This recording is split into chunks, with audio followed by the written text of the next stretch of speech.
Media तय करेगी।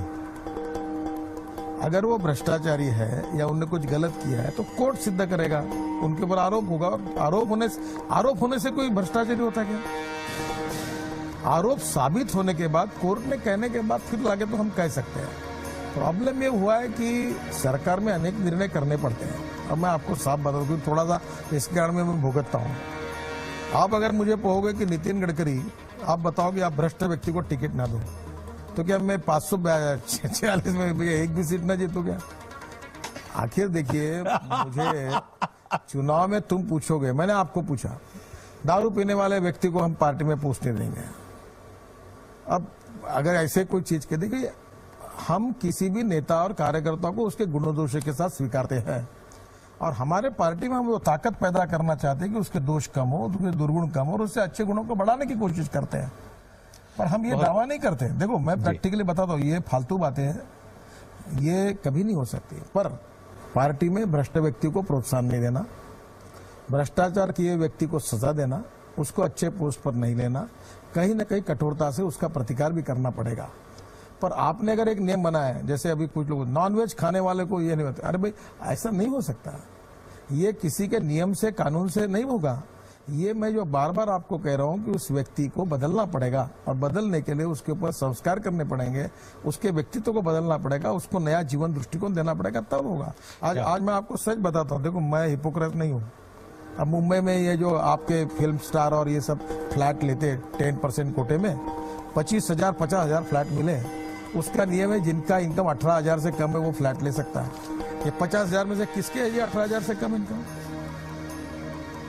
Problem ऐसा है कि कुछ बातें सरकार के नियम ही गलत है जी, ये नहीं रखने चाहिए, उसके कारण कोई भी कहीं फंस जाता। तो कभी कभी मुझे लगता है कि थोड़ा सा प्रैक्टिकल व्यावहारिक विचार करके, और एक बात है कि जो गलत काम करते हैं उनको सम्मान नहीं करना चाहिए, भ्रष्टाचार करते हैं उनको जरा कहीं ना कहीं कठोरता से उसको ये करना चाहिए, और पार्टी में इस बातों को प्रोत्साहन नहीं करना चाहिए। हमारा यही सवाल है कि क्या कभी भ्रष्टाचार मुक्त भारत हम कभी पा पाएंगे, या आपको क्या लगता है कि कभी वो दिन आ पाएगा जब व्यक्ति को उसकी योग्यता के अनुसार मिलेगा, उसकी योग्यता का भी अपमान नहीं होगा और उनकी आवश्यकताओं की भी पूर्ति होगी? क्योंकि जरूरतें तो आम आदमी की भी पूरी हो जाती हैं, लेकिन ख्वाहिशें जो हैं वो बादशाहों की भी पूरी नहीं होती।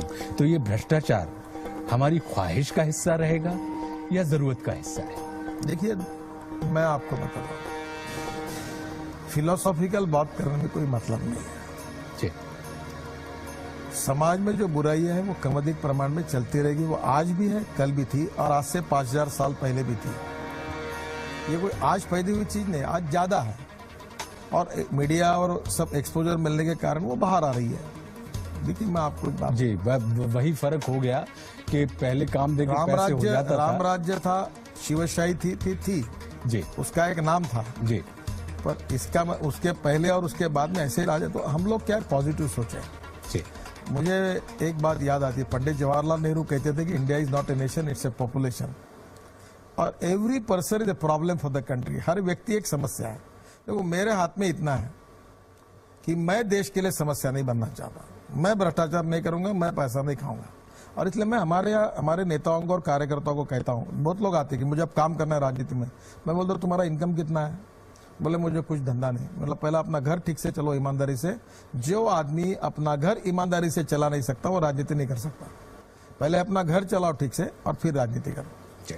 और इसलिए कभी कभी क्या होता है कि मुझे लगता है कि value based education system, value based family system, ये हमारा आधार है, और ये मूल्याधिष्ठित संस्कार अगर हमारे समाज में शिक्षा के द्वारा, परिवार के द्वारा, गुरुजनों के द्वारा और अन्य मार्गों से भी, मीडिया के द्वारा, लोक शिक्षण, लोक संस्कार, तो ये होगा तो लोग बदलेंगे। अभी देखो मैं अच्छा पिक्चर देखता हूँ, जैसे अभी मैं भाग मिल्खा भाग देखा, मुझे इतना पसंद आया कि मुझे लगता है हर देश के युवा और विद्यार्थियों ने देखना। इतना सुंदर पिक्चर है, इंस्पायरेशन। लेकिन विडंबना तो सर यही है ना नितिन जी कि शिक्षा तक जुड़ गई आज अपराधों की परपाटी में, और पढ़े लिखे तक पहुंच रहे हैं अब चंबल की घाटी में।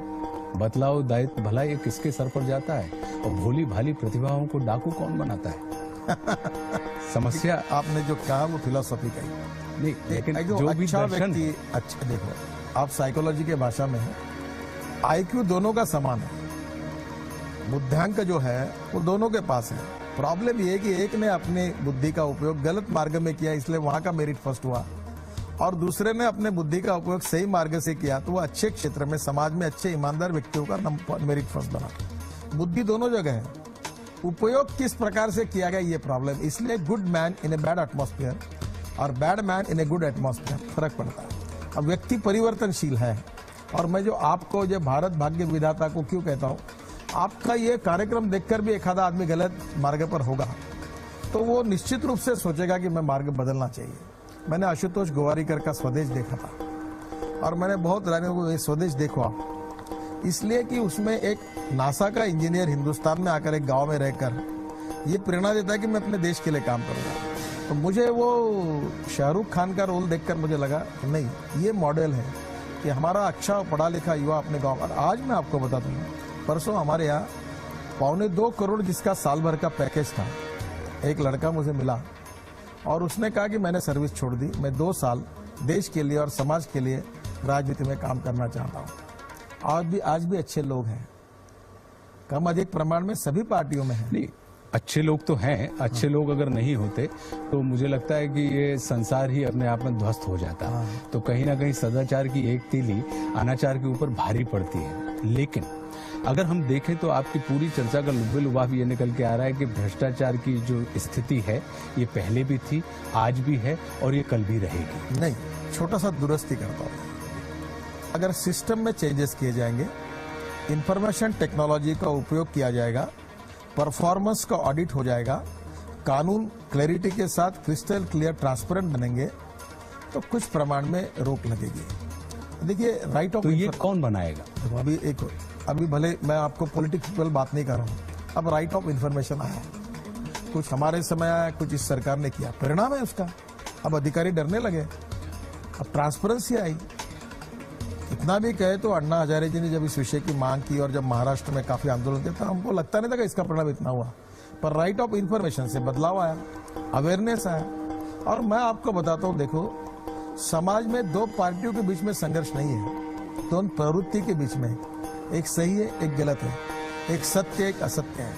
हम सही बात जो होगी, सत्य की बात जो होगी, उसके पीछे खड़े रहकर चलेंगे तो कोई प्रॉब्लम नहीं। देखो मतभिन्नता हो सकती है, इस देश में मतभिन्नता ये प्रश्न नहीं है, विचार भिन्नता ये प्रश्न नहीं, विचार शून्यता ये प्रश्न है। मतभिन्नता होने के बाद भी अगर हम सही और सत्य के मार्ग को सपोर्ट करते हैं तो ये ताकत बनती जाएगी, कारवा बनेगा और एक समय एक सोशल डिटरेंट फोर्स बनेगा समाज में, और उसके ताकत के कारण देश सुधरेगा।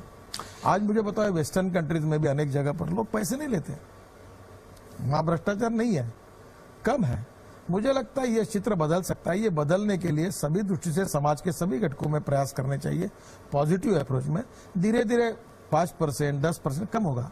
पर आप जो सवाल पूछ रहे हैं कि ये पूरा समाप्त होगा क्या, मुझे अब प्रैक्टिकली मेरे दिल की बात है कि कठिन है, पर कम तो होगा। बहुत अच्छी बात आपने नितिन जी कही, और मैं आपकी इस बात की प्रशंसा करूंगा कि आपने बहुत साफ गोई के साथ कुछ ऐसे सत्य जो अक्सर लीडर्स स्वीकार करने से कतराते हैं, आपने उन चीजों के बारे में भी बड़ी साफ गोई के साथ बात की।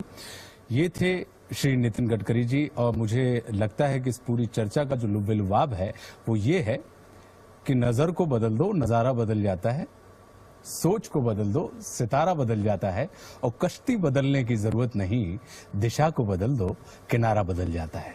अगले हफ्ते आपसे फिर मुलाकात होगी एक बहुत कद्दावर नेता के साथ। तब तक के लिए जय हिंद, जय भारत।